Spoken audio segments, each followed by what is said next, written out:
ABP news आपको रखे आगे। तो आज की सबसे बड़ी खबर है पश्चिम बंगाल से और लगातार हम पश्चिम बंगाल में जो भी अपडेट है वो आप तक पहुंचा रहे हैं। और इस बीच सबसे पहले जरा आपको एक तस्वीर दिखा देते हैं। जेपी नड्डा जो रोड शो कर रहे हैं वर्धमान में, उसकी शुरुआत हो चुकी है। आज जेपी नड्डा टीएमसी पर बहुत ज्यादा मुखर हैं। उन्होंने आज कई अल्फाजों का इस्तेमाल किया है तृणमूल कांग्रेस पर हमला करने के लिए। उसका भी आगे जिक्र होगा। हमारे साथ कई खास मेहमान जुड़ेंगे, उनसे हमारी चर्चा भी होगी। लेकिन उससे पहले इस रोड शो का एक दृश्य आपके सामने।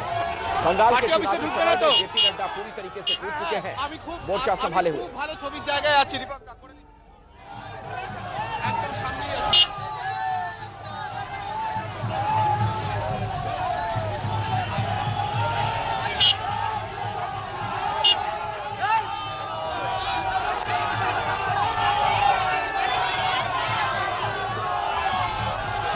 ये तस्वीरें आप देख रहे हैं, अलग अलग तस्वीरें, पूरा घटनाक्रम आपके सामने। किसानों पर आज खास फोकस रहा है जेपी नड्डा का। न सिर्फ उन्होंने किसान के घर में भोजन किया है, बल्कि आप देख रहे हैं किस तरीके से मुलाकातों का सिलसिला लगातार जारी है। मंदिर भी पहुंचे, राधा गोविंद मंदिर में उन्होंने पूजा अर्चना की है और ममता बनर्जी के खिलाफ एक बार फिर से हुंकार भरते हुए नजर आए हैं।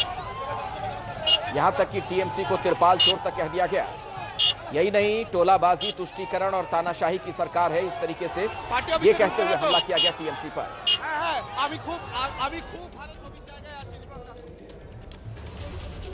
और आज की ये जो बड़ी खबर है, राजनीतिक खबर, इस पर चर्चा करने के लिए अलग अलग दलों के तमाम नुमाइंदे मेरे साथ जुड़ रहे हैं। उनसे हम बातचीत की शुरुआत करें उससे पहले जेपी नड्डा ने जब आज एबीपी न्यूज से बातचीत की, क्या कुछ उन्होंने कहा, आपको सुनवाते हैं।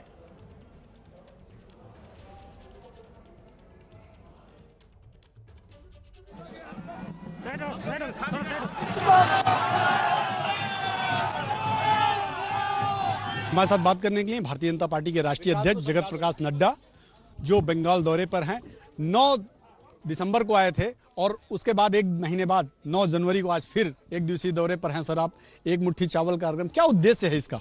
देखिए, बंगाल में जो किसानों के साथ ममता जी ने अन्याय किया है और जो किसानों के पक्ष के फैसले आदरणीय प्रधानमंत्री मोदी जी ने किए, जो बंगाल में लागू नहीं हुए हैं, उनको लागू कराना और किसान को यहाँ न्याय मिले, तर्कसंगत न्याय मिले, ये हमारा उद्देश्य है। इस उद्देश्य के लिए कृषक सुरक्षा अभियान, इसकी आज शुरुआत हुई है। 40,000 ग्राम सभाओं में हमारे कार्यकर्ता जाएंगे, घर घर से अनाज इकट्ठा करके सौगंध लेंगे, शपथ लेंगे कि हम आपकी न्याय संगत लड़ाई लड़ेंगे और सरकार आने पर आपको न्याय मिलेगा। इस बात को हम लेकर के चलेंगे। एक कृषक भात होगा, भोग होगा, जिसमें सभी स्थान पर से लोग कार्यकर्ता इकट्ठे होकर के ग्राम सभाओं में भोज भी करेंगे और इकट्ठा शपथ लेंगे कि हमने ये लड़ाई किसानों के लिए लड़नी है और मोदी जी के स्कीम को यहाँ पर किसानों के लिए जो उन्होंने किया है उसको धरती पर उतारने का काम हम करेंगे। क्या आपको लगता है कि बंगाल में किसानों के साथ जो न्याय होना चाहिए, चूंकि किसान सम्मान निधि अभी तक लागू नहीं थी, लेकिन हाल ही में टीएमसी सरकार ने लागू कर दिया, तो आपको लगता है कि वो किसानों के साथ वो व्यवहार नहीं हुआ जो होना चाहिए था? बिल्कुल, इन्होंने उनके साथ अन्याय किया है, उनको धोखा दिया है, उनको उनके हक को छीना है, उनके हक को रोकने का प्रयास किया है। मोदी जी की स्कीम यहाँ न पहुँचे, इसकी कोशिश की गई है और 1-2 दिन नहीं, पूरे 2 साल, 1.5 साल से ये काम चल रहा है। हर एक स्कीम को रोकने का इन्होंने काम किया। आयुष्मान भारत, 4 करोड़ 67 लाख लोगों को 5 लाख रुपए का हेल्थ कवर मिलना था, आज 1.5 करोड़ लोगों ने इसका लाभ उठा लिया और 4 करोड़ 67 लाख बंगाल के लोग वंचित रह गए हैं।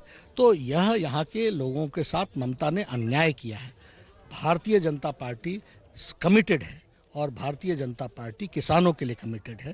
तो कृषक सुरक्षा अभियान, इसको चला करके 40,000 ग्राम सभाओं में सभाएं करके और कृषक भोज करके इकट्ठा संकल्प लेकर के ये लड़ाई लड़ेंगे और हमारी सरकार आएगी, हम उनको न्याय दिलाएंगे। सर, उनका कहना है कि प्रधानमंत्री किसान सम्मान निधि की बात है।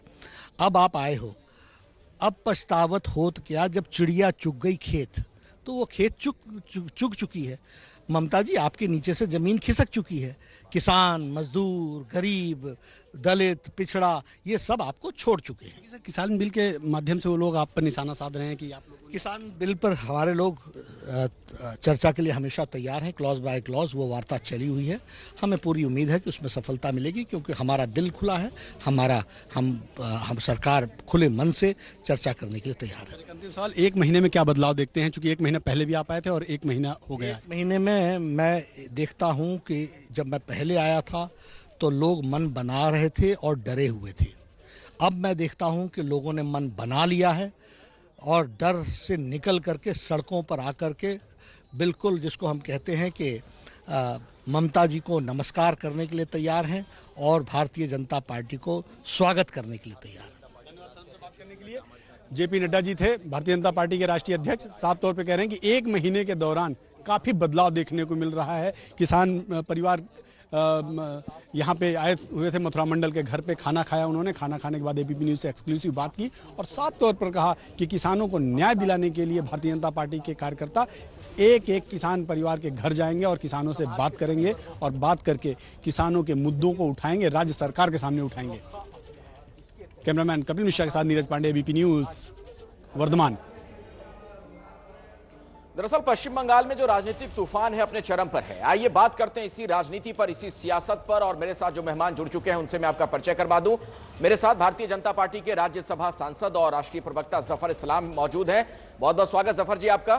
फवाद हलीम है हमारे साथ, सीपीएम के नेता जुड़ चुके हैं। और तौसीफ खान है, टीएमसी के आप समर्थक हैं, वो भी इस वक्त मेरे साथ मौजूद हैं चर्चा में। तौसीफ खान जी, आप ही से मैं बातचीत की शुरुआत करना चाहूंगा और जो जेपी नड्डा ने बयान दिया वही मेरा सवाल आपसे। जेपी नड्डा कह रहे हैं कि अब जो ये ममता बनर्जी किसान वगैरह को लेकर चिट्ठियां लिख रही हैं प्रधानमंत्री को, उसका अब कोई फायदा होने वाला है नहीं। अब पछतावत होत क्या जब चिड़िया चुग गई खेत। ममता बनर्जी के पैरों तले से जमीन खिसक चुकी है। देखिए, किसान को लेकर के बात करने का कोई हक बीजेपी के नेताओं को। दिल्ली बॉर्डर में 55 किसान का जान वो किसी बेटी के बाप, वो किसी माँ के बच्चे नहीं है। जब कोई इतने लोग मारे गए, केंद्र सरकार जिद पे बैठी है। तौसीफ खान जी, मैं माफी चाहूंगा, आपकी आवाज साफ हम तक नहीं पहुंच पा रही है। मैं दोबारा आपसे कनेक्ट करने का प्रयास करता हूं ताकि इस दिक्कत को हम दूर कर लें। लेकिन जफर इस्लाम साहब, जरा मुझे इस सवाल का जवाब दीजिएगा। टीएमसी वाले तो ये कह रहे हैं, आप लोग दरअसल आज जब जेपी नड्डा साहब वहां पहुंचे हैं पश्चिम बंगाल में, तो पूरा फोकस किसानों पर नजर आ रहा है, किसानों के साथ भोजन करना, उनके लिए तमाम योजनाओं का ऐलान करना। लेकिन टीएमसी तो ये कह रही है, मैं कोट करते हुए आपसे सवाल पूछ रहा हूं, कि दिल्ली से 45 मिनट दूर जाकर जो किसानों के साथ खड़ा नहीं हो सकता, वो यहां आकर किसानों के लिए बड़ी बड़ी बातें कर रहे हैं। देखिए, आज जिस तरह से हमारे राष्ट्रीय अध्यक्ष जी ने बात की है, ऐसा नहीं कि पहली बार बात की है और आखिरी बार बात कर रहे हैं। हमने बराबर किसानों के हित में काम किया है। किसान की अगर कोई वाकई हितैषी सरकार रही है तो भारतीय जनता पार्टी की सरकार रही है। आप जो सिंगूर बॉर्डर के बारे में बात कर रहे हैं, उनके किसानों ने कहा है कि यहाँ पर नहीं, बल्कि हम आपके पास आके बात करेंगे। हमें कोई दिक्कत नहीं, जैसा हमारे राष्ट्रीय अध्यक्ष जी ने कहा है कि हम उनसे खुले मन से, खुले दिल से बात कर रहे हैं। वो चाहेंगे तो हम वहां भी जाके सरकार के रिप्रेजेंटेटिव बात कर सकते हैं। लेकिन उन्होंने कहा है कि हम आपको डेट बताया करेंगे और उस डेट पर हम डिस्कस करेंगे। तो आप उनके हिसाब से जो भी डेट वो तय करते हैं और जहां समय तय करते हैं, उसी समय पर डिस्कशन हो रहा है और पूरी उम्मीद है कि इसका समाधान भी निकल जाएगा। लेकिन क्या टीएमसी के पास कुछ कहने को ऐसा है कि किसानों के लिए कुछ उन्होंने किया है? देखिए, हमने तो बार बार इस बात को उठाया कि जो प्रधानमंत्री किसान सम्मान निधि के तौर पर जो उनको 6,000 रुपये मिल रहा था, वो वेस्ट बंगाल एक अकेली सरकार है जहां पर किसानों के साथ ये कहीं ना कहीं गलत हुआ है कि इनको ये जो सम्मान निधि के अंतर्गत जो 6,000 रुपये मिलना था अभी तक नहीं मिला है और ना उनको मिलने की कोई पेशकश जो है वहां की सरकार कर रही है।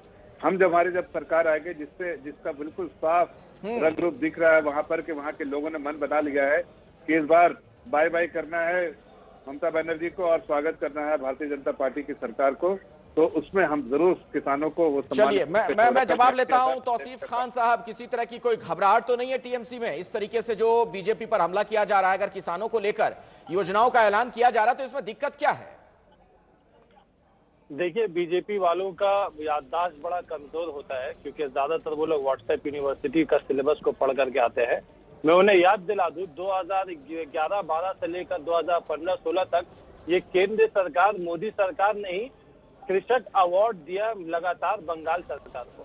बंगाल सरकार को उनके फार्मर्स के वेलफेयर स्कीम के लिए कृषक अवार्ड से सम्मानित किया है इन्हीं के सरकार ने। और आज वो डरे हुए हैं, आज वो घबराए हुए हैं, आज केंद्र सरकार, आज बीजेपी बैकफुट पे है। जिस तरीके से किसान का विरोध चल रहा है सारे देश में, और जिस तरीके से इतना बड़ा आंदोलन लेकर के किसान बैठे हुए हैं दिल्ली की बॉर्डर में, इनको हिम्मत नहीं होता, इनको इतना डर है कि वो जा करके वहां बगल में उनके किसान से इनके बीजेपी के नेता क्यों नहीं मिलते, दुख दर्द क्यों नहीं बांटते। 55 लोगों से ज्यादा लोगों की मौत हो गई है, तो वहां पे जा करके ये घड़ियाली आंसू ही सही। तो आप भेज दो ना टीएमसी के लोगों को। जफर इस्लाम जी वो कह रहे हैं कि घड़ियाली आंसू बहा रहे हैं आप लोग। देखिए, टीएमसी के लोगों को बोलिए कि जाके सिंगूर बॉर्डर पर बैठे, क्यों नहीं बैठ रहे उनके साथ। अगर इनको इतनी चिंता है किसानों की तो उनके पास जाकर बैठे। हकीकत तो यह है कि दिल्ली में सरकार आपकी है, आप किसानों की मांग दिल्ली सरकार से है, पार्लियामेंट से है, लोगों को गुमराह करने की बात है। लेकिन चलिए मैं फवाद हलीम को बहस में लाना चाहूंगा, मेरे साथ सीपीएम के नेता भी मौजूद हैं। जफर इस्लाम साहब, मेरे साथ फवाद हलीम साहब भी हैं, जरा उनका मैं रुख करना चाहूंगा।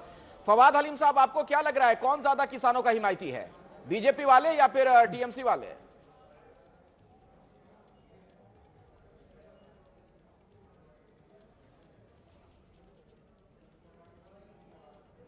देखिए, ये बात तो स्पष्ट है कि भारतीय जनता पार्टी सारे हिंदुस्तान में अपने सदस्यों को इस किसान जो कानून है इसके पक्ष में वो लोग ला नहीं सक रहे। केरल असेंबली में हमारे बाएं महाज ने जब इन 3 किसान विरोधी कानून के खिलाफ प्रस्ताव लाया तो भारतीय जनता पार्टी के एमएलए ने उसका समर्थन किया। तो पहली बात यह है किसानों एवं किसान कानून के बारे में वो लोग अपने पार्टी के सदस्यों को सही तरीके से प्रशिक्षित करें और उन्हें एक जगह लाएं, इकट्ठा करें। दूसरी बात है, जेपी नड्डा साहब जब भी बंगाल आते हैं और किसी टीएमसी नेता या नेत्री का नाम लेते हैं, मुझे ये भय रहता है कि वो उनको सदस्य पद कुछ ही महीनों में दे देंगे। हमने इस मिसाल देखा कि जब अमित शाह साहब आए थे और मुकुल राय का नाम उन्होंने कहा कि हम मुकुल राय साहब को यहाँ से भगाएंगे, कुछ ही महीनों के अंदर में हमने देखा कि मुकुल राय साहब को उन्होंने भगा करके अपना दल का सदस्य बना लिए। अच्छा। उसी तरीके से मोदी साहब जब आए थे यहाँ पर जलपाईगुड़ी में, उन्होंने कहा कि हम नालंदा और शारदा का जो घोटाला है, जो लोग यहाँ आम जनता का पैसा को लेकर के फरार हो गए थे, उनको नहीं छोड़ेंगे। तो हमने देखा कि मोदी साहब ने ऐसे पकड़ा कि उन तमाम लोगों जो लोग आरोपी थे उन्हें भारतीय जनता पार्टी की सदस्यता मिल गई। तो मुझे ये आश्चर्य होता है कि भारतीय जनता पार्टी वो लोग फवाद हलीम जी संगठन कहाँ रखे हैं। फवाद हलीम जी, आप टीएमसी के खिलाफ कुछ भी बोलने से बच रहे हैं। मैंने तो सवाल दोनों के संदर्भ में पूछा था। मेरा जो सवाल का कॉन्टेक्स्ट था किसानों को लेकर, वो बीजेपी को लेकर भी था और टीएमसी को लेकर भी, कि दोनों हिमायती बन रहे हैं। आपको क्या लग रहा है कौन ज्यादा हिमायती है? कहीं ऐसा तो नहीं है कि अंदर खाने कुछ डील हो गई है टीएमसी के साथ सीपीएम की? इस बार चुनाव साथ तो नहीं लड़ने वाले हैं, खिलाफ नहीं बोलने को तैयार हैं आप? नहीं, मैं तो अखिलेश जी मैं आपसे सहमत हूँ कि आपका सवाल बहुत ही साफ है। 2016 साल में तृणमूल कांग्रेस ने कृषि के क्षेत्र में चुस्ती के बुनियाद पर जो वो कानून बनाए थे बंगाल के असेंबली में, वही कानून को जेरोक्स करके नरेंद्र मोदी साहब लोकसभा में पेश किए हैं। तो कॉन्ट्रैक्ट फार्मिंग के मामला में नीतिगत स्तर पर तृणमूल कांग्रेस और भारतीय जनता पार्टी में कोई विभेद नहीं है। अच्छा, कोई भेद नहीं है, कोई अंतर नहीं, आपका ये मानना। और देखिए तस्वीरें भी सामने आ रही हैं भारतीय जनता पार्टी का जो आज वहां पर ये रोड शो जारी है, उसकी ये तस्वीरें हैं। एक छोटे से ब्रेक का जो काम है, खेती का काम है। तो पश्चिम बंगाल में सियासी सरगर्मी बहुत तेज है और आज जेपी नड्डा वहां पर रोड शो कर रहे हैं। वो तस्वीरें भी हम आपको दिखाएंगे और इसी मसले पर आज हमारी ये चर्चा भी जारी है। और सीधे तौसीफ खान जी, मैं आपके पास आना चाह रहा हूं। ये तस्वीरें तो हमारे दर्शक देखेंगे, लेकिन बातचीत भी हम जारी रखेंगे। तौसीफ खान जी, आज जेपी नड्डा ने वहां एक और बात कही है टीएमसी के संदर्भ में। उनका यह कहना था कि दरअसल ये सरकार जो यहां पर है ना, ये तोलाबाजी, तुष्टीकरण और तानाशाही की सरकार है। अंतिम संस्कार तक के लिए पैसे नहीं दिए जा रहे हैं जनता को।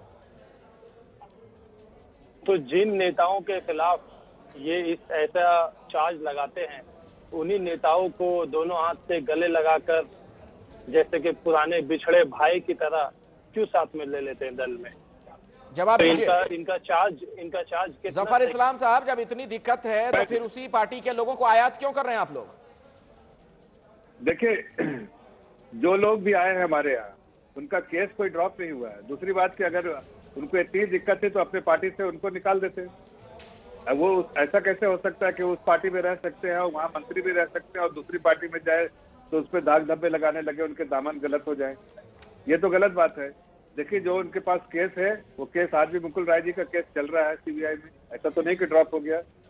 जब वो गिल्टी डिक्लेयर हो जाएंगे, अगर कोई होता है तो जाहिर है उसको सजा मिलेगी। लेकिन जब तक कोई गिल्टी नहीं है तो उसको किस तरह से आप उस पे इसको कहेंगे कि हाँ टीएमसी में रह सकता है, भारतीय जनता पार्टी में जाएगा तो उसको वो गलत हो गया। आप उनके पार्टी से निकालिए तो आप कह सकते हैं। बात बताइए, टीएमसी वालों को फिर आप लोगों ने तिरपाल चोर क्यों कह दिया? उन पर भी तो आरोप ही है, साबित कहाँ हुआ कि तिरपाल ले गए वो लोग?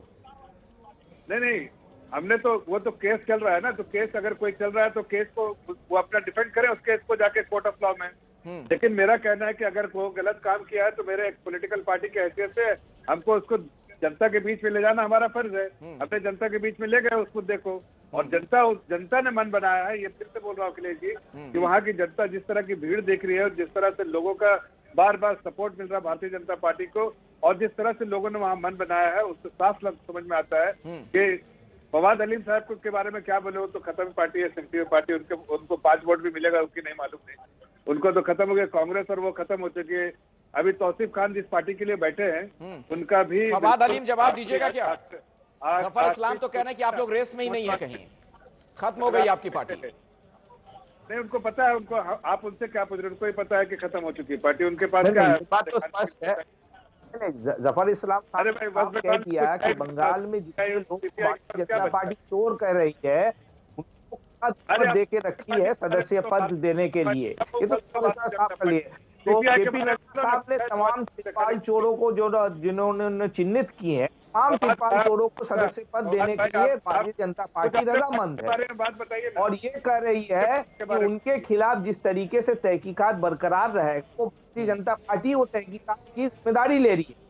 तो ये तो स्पष्ट है कि भारतीय जनता पार्टी ये नीति बना चुकी है कि बंगाल में वो लोग तृणमूल के सरकार के खिलाफ आवाज उठाएंगे, लेकिन खुद अगर सरकार बनाने की मौका मिले वो तृणमूल के लोगों को लेकर ही बनाएंगे।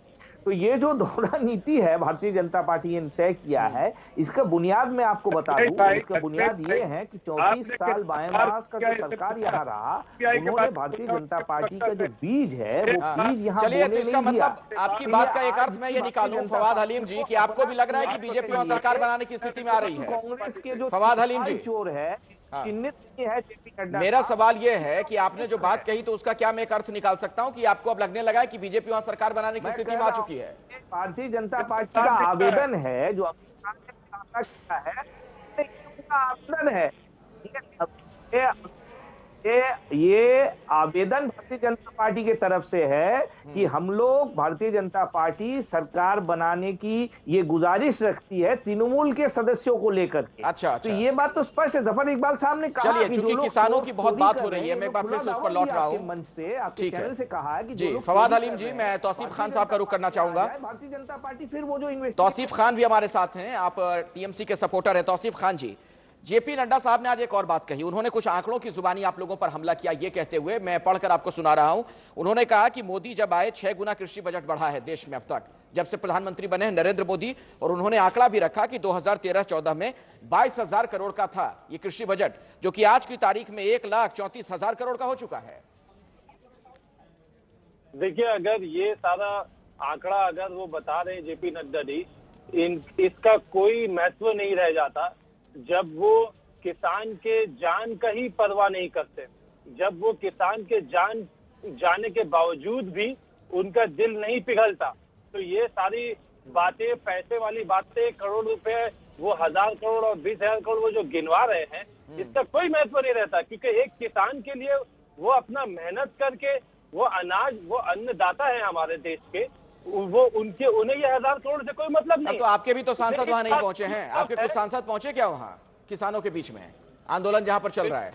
नहीं, हमने देखा है पिछले दिनों, पिछले हफ्ते भी और उसके पहले भी तृणमूल के सांसद वहां पहुंच करके फोन में बंगाल के चीफ मिनिस्टर से बात भी करवाया अच्छा। पूर्व बंगाल के चीफ मिनिस्टर ने पूरा अखिलेश जी दिया है। हाँ बोलिए जफर इस्लाम, बोलिए। वहाँ के सांसदों को देखिए अखिलेश जी बोलिए जफर इस्लाम, जवाब दीजिए। तौसीफ जी मैं आपको बताना चाहता हूँ कि जैसे बोलते हैं ना, कहावत है बेगानी शादी में अब्दुल्ला दीवाना, वैसे आप लोग का हाल है। आप इसको राजनीतिक कलर देना चाह रहे हैं। किसान भाई बहन कहते हैं कि भाई हमको राजनीतिक पार्टी से कोई लेना देना नहीं है, फिर भी आप कोशिश करके मीडिया में आप इस चीज को बार बार लाने की कोशिश करते हैं। असफल रहे और बराबर रहेंगे, इसलिए कि किसान भाई बहनों से हमारी बात चल रही है, हम लोग जरूर समाधान निकालेंगे।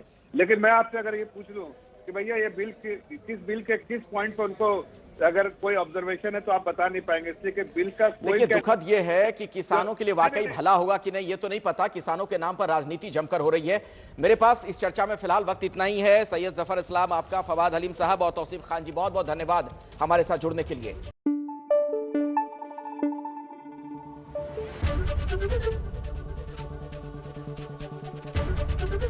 एबीपी न्यूज आपको रखे आगे।